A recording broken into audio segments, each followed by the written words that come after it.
Hi everyone. Thank you for coming to Blog Live Asia today. So, before we start on the panel on social media privacy, let me introduce myself as well as my fellow panelists. So, my name is Roy. So, I'm from Defy. We are a creative agency in Singapore that provide public relations, digital marketing service, as well as events for blockchain clients. So, Hi, everybody. Good afternoon. My name is Emma. I'm a solution consultant at Hootsuite. We are a software company and we help brands and companies better leverage social media to better engage with their customers. Hey everyone, my name is Ankit. I'm the CEO and co-founder of Sapien. Sapien is a Web3 social network that wants to reward users for valuable contributions, fight fake news, and put users back in control of their data. So privacy is very near and dear to us. Um, yeah. My name is Chia Ling. I'm a lawyer and I support blockchain projects. So awesome. So, like the saying said, if it's free, you are the product. So, with the Cambridge Analytica scandals of early 2018s and the rise of the hashtag delete Facebook movement recently, so many of us consumers, as well as even service providers, increasingly wary of how their data may be used to manipulate their online behavior and going up against titans such as Twitter, Facebook, Instagram, and Google. And is privacy still possible today? Could blockchain be the solution? Maybe I can start. So yeah, I think last year has been a very tough year for social networks. Yeah, with Cambridge Analytica for Facebook, for instance. We have seen a lot of changes, a real crisis. But I think that all of this leave us in a very good position as social media users and as social media marketers as well, because this has all accelerated a shift toward more transparency, toward more trust as well. So now Facebook is working actually very hard to restore trust. They've changed their access to third parties. They have changed their terms and conditions to make them more clearer and transparent. So I think it's a very good move, and all of this crisis is turning into something positive for all these different stakeholders. Yeah, I think Facebook is now starting to try to do some things. Um, But the thing that we notice with Sapien is that some of these issues stem from the business model themselves, right? And something like that is very difficult to change once it's been integrated so deeply into the platform, and so many different shareholders are incentivized to keep this business model going. So one of the promises of blockchain and decentralized technology is that it can provide a real alternative that provides a different sort of business model. Often through tokenization, that doesn't just focus on this sort of attention maximizing business models that result in a decrease of privacy. So, at least with Sapien, we're trying to see if there's some alternatives that are present, and it's a very exciting field, tons of exciting developments, and I think it's early right now, but exciting to see what comes up. The I'm ordinarily very user centric. So I look at it from the perspective of the user, and as it stands, it seems that we as users just have to be more mindful and more aware of our rights and in respect of the internet and social media. What exactly is it that you're consenting to, and what is it that you're giving up, and which sites you are going to that are free of charge or those that are charged. Um, all in all, I think the level of awareness have heightened and have gone up, and overall, I think it's a good thing. So awesome. So talking about user centric. So right now, let's talk about marketing centrics for marketer like us and fellow marketers here today. So there's a few questions like, what do you make of the fine line between effective marketing and privacy intrusion? So what are your thoughts on that? Yeah, from a marketer point of view, and also from a user point of view, I think it's all about the value that you create and how much aware you are of the value that you can get when you share your data with brands. Let's take a very easy example: Netflix. Netflix knows a lot of things about myself. Netflix knows that I love Black Mirror, that I love Gossip Girls as well, that sometimes I wake up at night to watch movies. So it's not a lot of things that are very private for me, but I'm glad to share all of this with Netflix because ultimately I get some value. I get relevant emails. I get a customized experience on the platform. I know that all the recommendations are going to be on point for me. So yeah, I'm willing to share my data. So I think it always comes down to the value creation and also, as she has said, about the awareness of the users on how this data can be used. Yeah, I think we're all like sort of really honing on this point of consent, right? Like really just making it very clear when data is being shared and when it's being monetized. And you know, the example with Netflix is great. I also love Netflix, and they do a great job of tailoring your sort of viewing experience to what you want to what you are sort of interested in, right? So I guess the problem really comes when this same technology is sort of extended in a way that we're not really aware about, right? So Netflix, yes, they give a recommendation, but on platforms like Facebook, there's suggestions that are happening that aren't very transparent, right? That's completely lacking. So I think that is something that really needs to be addressed, and shifting to this more opt-in platform where, I mean, marketing is you know absolutely important, but it's the way that you do it, right? It's the way that how do the users how aware are they that certain data points are being used or weaponized in a way that they might not be fully aware of it. So um, you know I think yeah. So essentially, all the stakeholders have to work towards a culture of greater transparency. How consent, for example, is obtained and for what purposes, including marketing. In fact, our rules are also changing globally to promote a culture of greater transparency. And I think we have got better and more, I'm quite optimistic as to what are the things to expect and to come in the future in respect of the use of social media. So awesome. Thank you for sharing with us. So, speaking about marketing, I'm sure that most marketers are pretty scared of this word, which is the PDPA, when it comes to us talking about marketing campaigns, getting, data from our consumers when we need to, come up with reports regarding the analytics. So, do you think that with blockchain, even permission chain, can actually improve a lot on PDPA issues? What do you think about that from the legal perspective? Now, if we talk about blockchain, say 5 years ago, I can just talk to you about Bitcoin. Today, there are many chains. So, at the risk of oversimplifying all the different chain protocols, the blockchain has got its advantages and also potentially has its challenges.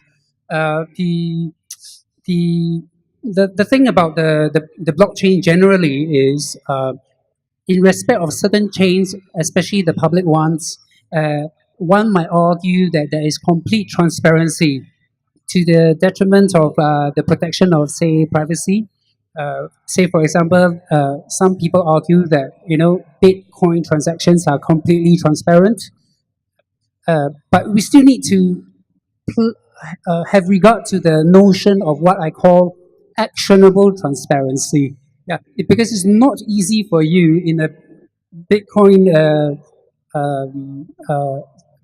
technology set up for you to easily find out who actually is the recipient, who exactly is the transferor, despite the fact that there is technology available for you to ultimately discover who is the sender, who is the recipient.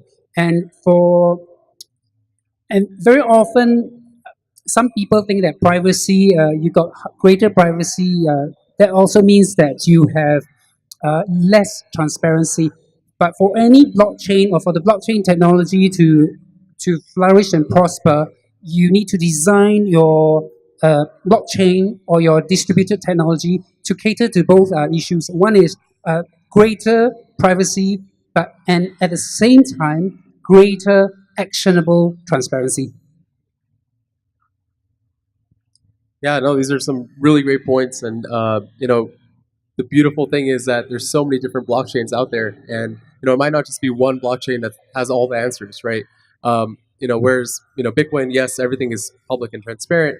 There are other chains like Monero and Zcash that do offer higher levels of privacy. So again, it comes down to your use case, what sort of application you're trying to build, and I think the future is looking bright for this space. Yeah, and I think that this question actually brings the topic of regulation. We want governments to regulate. I believe that, yes, we need regulation. We need governments to make sure that social networks and other companies make a responsible use of our data, that also they have transparent, clear terms and conditions, so that when we sign up to something, we know and we understand what's going to happen.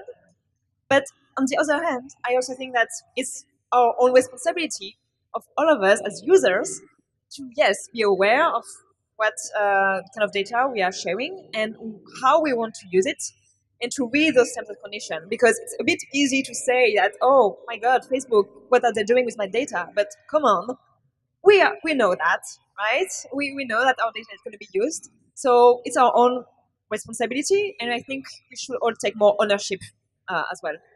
So yes, I definitely agree on that. So in my own personal opinion, I feel that regarding regulations like we speak about, so I feel that yeah, definitely in governments right now around, for me I would say about in Southeast Asia like Thailand, Malaysia, they have come up with regulations regulating blockchains, but they are more focused towards the financial aspects like cryptocurrencies, be it ICO or STOs, but they forget that blockchain technology themselves is not just used in the financial space. There's used in a lot of verticals. There are like the maritime sectors, there are like the logistics sectors, there are medical sectors all around, or even in insurance sectors as well. So I feel that even before they come out with certain regulations, they should actually explore more on the vertical round to actually know more. That's my personal perspective.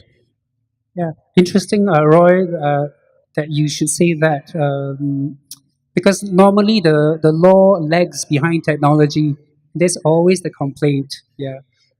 But because of the way the different industries in the blockchain has advanced, some are, for example, the crypto space, the financial services are way more advanced than the some of the other sectors. The regulators have come out to try to regulate that space, and the risk is that it's to the detriment of the development of the other sectors in respect of their blockchain activities. And most of the time, the regulators' concern is the lack of again actionable transparency in the blockchain space, because after all, we all know that blockchain is like a an internet of value, as opposed to the internet, which is like the internet of data. Basically, blockchain is about transmitting value from point A to point B. And from that perspective, uh, the regulators are all very concerned about how you transfer value. And if, in fact, in Singapore, it seems that our regulators are also not at the moment very convinced that the blockchain has got that degree of actionable transparency for you to grant you exemptions, for example. And it seems that you have to show that your technology or whatever digital coin or token that you are deploying has to satisfy that criteria before, in fact, you get a license, so to speak. Yeah, I agree. So actually, in fact, in Singapore regulations wise, they actually MAS has come up with a sandbox in which for projects to go in to actually try it out, in which they are able to monitor if everything is all right and etc. before they actually start deploying on their own stuff. So I think in terms of regulations wise, I think Singapore government definitely is exploring. Even IMDA themselves are coming out with their blockchain challenge recently, not long ago. So I think with regulations that's being set up in by the government around the world, I think with that being said, and with more projects actually adopting blockchain, it will definitely be increasing the adoption rate, in my perspective. Yeah, yeah. And I think the tough part is that, there's no blanket regulation that will just work for everything, right? So, I mean, Singapore's trying some things, and Other countries like Malta or Switzerland are far more liberal with their regulations. So um, I really do like the Singapore ecosystem. You guys really do support blockchain projects, so that's awesome. Um, but I also do want to point out that aside from blockchain regulation, there are other things like GDPR with the Global Protection Data Regulation that are moving in the right direction. That do take this privacy and protect it uh, into the the hands of the government, where these platforms have completely ignored it. So it is a step in the right direction there. And California, where I'm from, also recently passed their California Consumer Protection uh, law, which requires any company with over 50,000 users on their platform to abide by these rules. So I think it's not just in the blockchain space. Like when it comes to privacy, it's even bigger than blockchain. I think blockchain is just one sort of tool that companies like Sapien are evaluating and seeing how we can preserve privacy in a way that's never been done, but at the same time making those tough decisions when it comes to what should be private, what should be completely transparent, and yeah. So I think we are moving in the right direction, but I do agree, not as fast as I'd wish, but you're also right, Chia. Like technology does go way faster than regulation almost all the time. Yeah, and I think there is another kind of players that needs to be involved here. It's um, companies and also universities, because yeah, as you said, regulation lags behind technology, so we cannot afford to wait for regulation to actually take action. It's going to take too much time. But when we talk about awareness, how do we make sure that users are aware of the privacy settings or how data is going to be used? Well, I think it's also the role of universities and companies to train people to better use the data, to be aware of all of this, and to really empower students and employees on this kind of very sensitive topic. Yeah. Interestingly, the blockchain poses certain potentials which are uh, potentially very interesting in respect of data privacy laws. In globally, our data privacy rules are about controlling controllers and processors of personal data, and the blockchain uh, gives a hope or the possibility for controllers and processors to be able to argue that in certain circumstances, the controller is not processing personal data on the blockchain, or that the processor is not processing any personal data on the blockchain. Because some of these blockchain technology enables your personal data to be encrypted in such a way that even the controller or the processor do not know what that encrypted message is. In other words, the sender may be encrypted, the recipient and the amount must also be encrypted, even though this info flows within that chain, right? The controller could possibly say that, look, I know that there is anonymous data floating around, but I'm not in control of any of the personal data because that is only available to the recipient as well as the sender. And that's basically, I think you know, I'm talking about the development of the privacy coin protocols. Yeah, and that's like the right direction to go in, right? Like in my opinion, like having that option to users to be able to completely choose to have all data stored client side and not have anything in the servers. I think that's tremendously powerful, and it's important that companies that are coming out in the Web3 space push these sort of ideologies to let users choose how they want to have their data managed and stored and utilized. And um, I think it does actually sort of remove some of that liability from some of these companies, because ultimately they're not in control of that data, right? It's basically at the user's discretion. So again, really, we think it's the right direction to go in, and very powerful. Say awesome. So actually, for me, there's some concern, especially among my friends or even for myself, that I've write down here myself that is there. So how has location-based services threatened social media privacy? You know, with even Facebook tracking our locations with Grab, and recently the Uber who have just exited. What's your thoughts on it? Yeah, so I mean, with sharing, like it makes sense to share with Uber or Grab your location. To me, it's like yeah, makes complete sense. You got to get picked up, but when it comes to like sharing with other platforms, uh, it should be localized a little bit better, right? It should be localized to the application at the time of usage, ideally. But instead, we're seeing data being sort of thrown around, tossed carelessly, and instead of having these companies have all the data, I think it's important to just step back and think like, hey, what data do they exactly need at this point in time, instead of just willy nilly just sharing, having sharing always on. So, um, you know, I think that just yeah, that's sort of Yeah, I think again for Uber, for Grab, it's about the value of the service. Of So what course, about advertisers' perspective?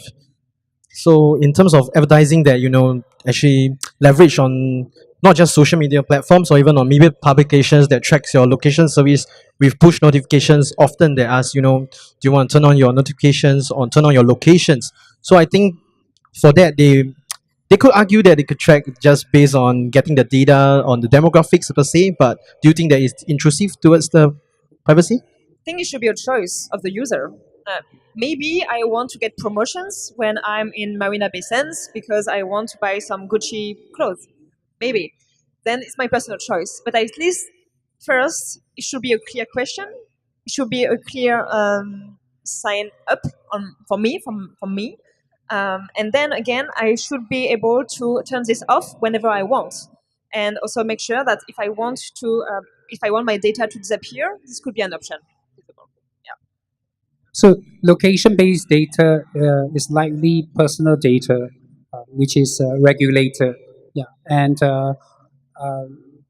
like it or not, you need such data to put for organizations to push out certain goods and services to you. Yeah, and so again, the rules are encouraging towards transparency as to whether you can obtain clear consent, whether you have done that, and for what purposes, and the extent to which an organization can then further exploit or analyze the based data for to provide further goods and services. Yeah, and I think that brands are more and more aware that this is the right way to engage with their users. After all the crises that happened last year, now it's all about how you restore trust with your customers, right? So you have to be clear with them, you have to be transparent with them, and this is what we value as users. We are more and more demanding toward that. So I think thanks to what happened last year with Cambridge Analytica, this is the way we're going to move towards now. All right, cool, cool. So for me, do you think that is there a lack of awareness among internet users on social media privacy? Are marketers holding back their punches or not letting them know that because they definitely need such data, or are media themselves not reporting much on it? Emma, you're the marketing person. Well, I think that again, when it comes to use data, first, well, are changing the way they're using data. Now, before, it used to be all around, all about maximizing reach on social networks. So you need more data to know who you're going to reach and so on. But now, it's more about building more personal connections. So first, of course, you need some data to customize the experience. But at the same time, as a user, I feel I feel a better connection with the brand because everything is going to be personalized for me. And this is also why we are shifting from social networks to more and more messaging apps like WhatsApp, WeChat, and now you can communicate with brands on those messaging apps where there is not a lot of advertising, or at least very much less than on Facebook, for instance, and where you are building this one-on-one connection with a brand. So I think this is a trend that we're going to see more and more this year. Yeah, it seems that marketing and advertising it's like a trend today that it's an opt-in process. Yeah, because the rules have always been there and not strictly enforced. It seems that ignorance of the law is no longer like an excuse today. So I can see organizations are also stepping up their efforts to try to try their best to comply. Yeah, and so I wouldn't be too worried about marketing or advertising today because it seems that the organizations are going towards the trend of obtaining clear opt-in type consent. So actually, my personal thought on that is that I feel the collection of data is actually very crucial when it comes to marketer per se. So in terms of making smart choices on marketing budget allocation, which media do we allocate on, which advertising platforms should we allocate our budget on. But right now, I feel that I'm not sure if any blockchain media is right here right now. Please do not take any offense on what I'm about to say. But personally, I think that blockchain media right now, there isn't much they're actually using the collection of data in their platforms or in their publications, which is very hard for marketers like us to make smart decisions on which publications or which advertising channels should we allocate our budget on, which is effective, how to actually calculate that based on that. Because marketers is very hard to calculate on ROI per se, am I right? So many of them say that it's intangible and etc. But with data coming along, I feel that in my perspective, it's definitely much more easier for us to actually calculate our ROI, calculate our increase on the market share of voice in PR perspective. So what's your thoughts on that? Do you think that it's definitely way better for blockchain publication right here to adopt more on the data, or should they stay on the blockchain way and actually improve on privacy? So I think it's a really important point, and I think one of the true value props from blockchain media companies is that users can be verified. I mean, hopefully that's the hope on the blockchain as well, right? So right now, as a marketer on traditional social media platforms, a lot of your impressions are going towards bots and fake accounts. Right? That's a serious problem. So you end up in a situation where like 4% of all accounts are fake on Facebook, and I think maybe that was the Twitter number of 4%, and you got to sort of reevaluate like where is your marketing dollars going. So the hope, at least with Web3 and these blockchain platforms, is that they're offering verified users that have a stake in the network that can't be easily gamed because you might require a certain cryptocurrency or a level of heightened identification.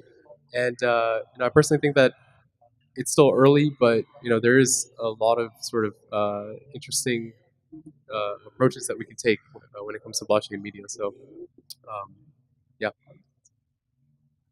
Awesome. So right. So right now, thank you. We will end our session for today. So I hope everyone here has actually gained some insightful knowledge from all of our marketers and fellow blockchain veterans here right now today. So thank you so much for your attention, and thank you everyone. Thank you my fellow panelists. Thank you so much. So thank you everyone. Thank you. Thanks.